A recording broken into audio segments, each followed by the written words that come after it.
Baik, untuk mendengar bagaimana kemudian mengenai larangan tilang manual ini, langsung saja kita dengarkan dulu dari Kompol Adnan. Sebenarnya pokok-pokok penting apa yang tertulis dalam surat telegram yang dikeluarkan oleh Kapolri waktu itu, Pak Adnan?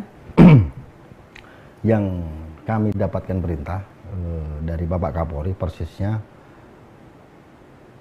polisi lalu lintas khususnya dalam ini untuk saat ini tidak memberlakukan dulu tilang manual. Yeah.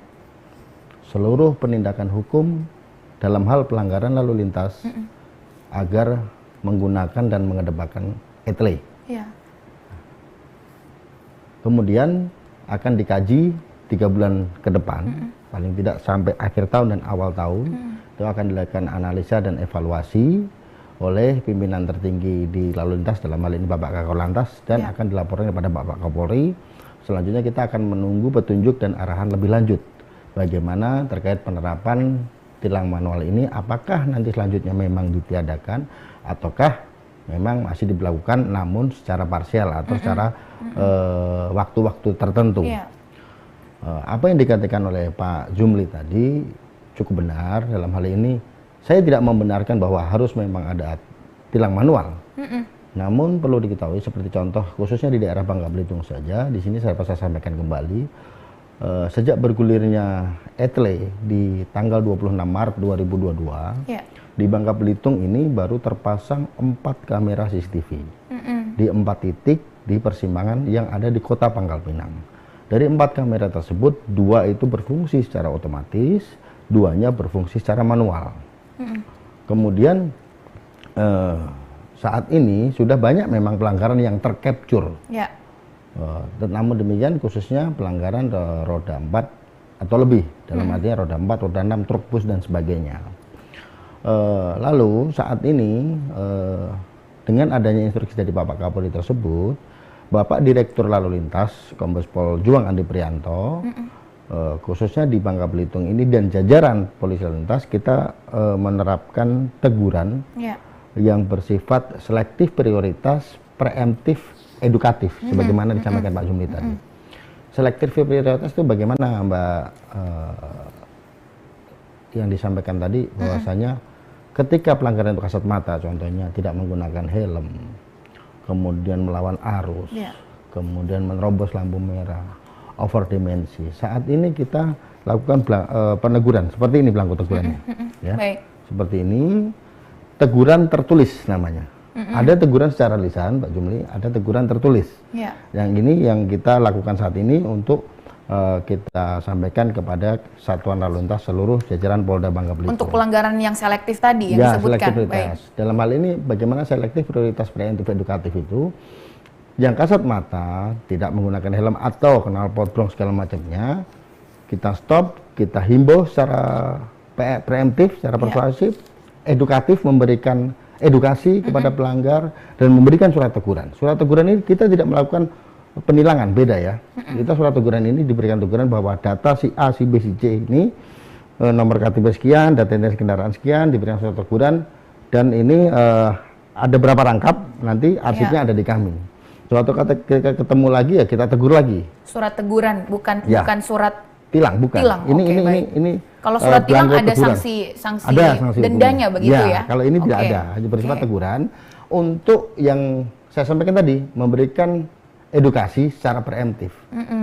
Mudah-mudahan walaupun upaya kecil dari kami seperti ini dapat menggugah hati pengguna jalan seluruhnya untuk tertib berlalu lintas. Sampai berapa kali surat seperti ini akan dikirimkan untuk pelanggar yang sama? Kita tidak bisa sampai berapa kali, Mbak, karena perlalu lintasan ini kan hilir mudik. Ya, bisa jadi ketemu lagi, bisa juga tidak. Mudah-mudahan dengan adanya teguran ini yang bersangkutan bisa sedikit sadar berlalu lintas. Alhamdulillah tidak ditilang, ditegur saja. Saya potong dulu, Pak Adnan. Saya langsung ke Bang Jumli dulu. Tidak terbatas berapa kali diberikan surat teguran seperti ini dengan kultur budaya kita di daerah, di Indonesia juga. Kira-kira seperti apa tuh Bang Jumli? Ya memang itu saya bilang tadi Bu, setiap daerah kan lain kulturnya. Iya, kalau untuk kita di Bangka Belitung. Iya, tentunya khususnya untuk di Bangka Belitung sendiri, sebetulnya kesadaran masyarakat untuk tertib berlalu lintasnya, kalau menurut saya masih agak kurang gitu ya kesadarannya seperti itu. Ya emang ini perlu kerja keras kita bersama tentunya, bukan hanya Pak Kepolisian aja dalam hal ini, dari pihak Polda atau Polres dan sebagainya itu.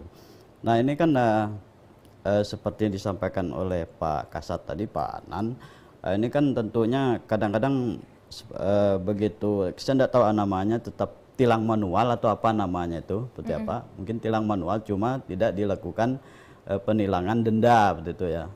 Nah ini sekira masyarakat kita memang agak susah artinya untuk nanti suatu saat ya pasti berulang lagi, kita beri lagi teguran ini berupa surat tadi. Paling tidak mungkin ada semacam batasan. Kalau memang sudah ditegur berapa kali ya harus tilang dengan denda kan seperti itu. Mungkin salah satu caranya seperti itu. Nah kemudian berarti saya kira, muaranya tilang denda lagi.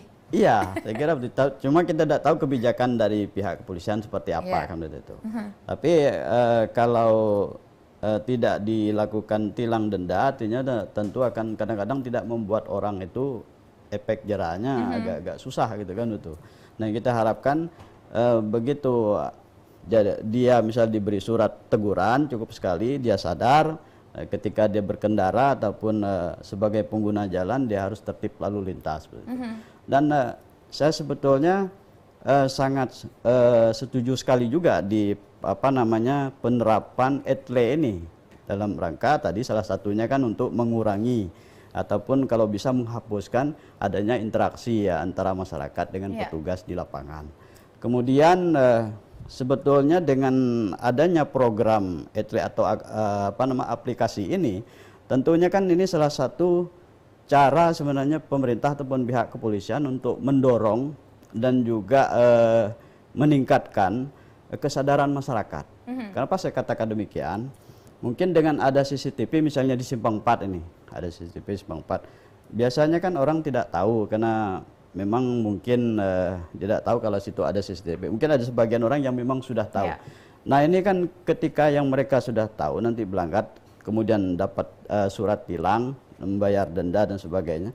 Ini kan paling tidak menjadi sosialisasi sebetulnya bagi masyarakat itu sendiri. Nanti kan dia pasti dari mulut ke mulut bilang sama ke masyarakat yang lain bahwa ini harus tertib lalu lintas, harus mengikuti aturan lintas, kalau tidak itu ada CCTV. Nah itu sebetulnya efektif cuma memang kita kan tentu penerapan ETLE ini pasti banyak kendalanya masih itu. Maka paling tidak step by step. Betul. Sama seperti tilang manual, tilang ETLE juga pasti ada kendalanya. Namun sesaat lagi kita masih akan membahas ini. Tetaplah bersama dengan kami. Usai jeda kami akan kembali.